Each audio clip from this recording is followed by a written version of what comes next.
তো ছুটি শেষে এখন হচ্ছে দোকানে যাচ্ছি। তো আমার যেহেতু বাইকও নাই, গাড়িও নাই, তো ওইটাকে হচ্ছে যেটা সানরুফ রিক্সা হয়েছে। ওদেরকে একটু রাস্তাঘাট দেখাই। এই শনিবার থেকে বৃহস্পতি কাল থেকে অনেকে ডিউটিতে জয়েন করে দেয়। ঢাকা শহরের এরকম ফাঁকা রাস্তাঘাট আসতেই কালকে থেকে হয়তো এই শহর আর এরকম ফাঁকা থাকবে না, ব্যস্ত হয়ে যাবে এই শহর।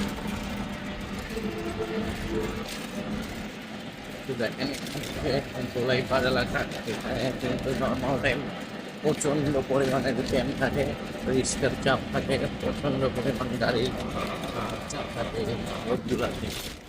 তো আজকে ছুটির শেষ দিন, এরপরে হয়তো আমরা ওই ফাঁকা শহরটা দেখতে পাবো।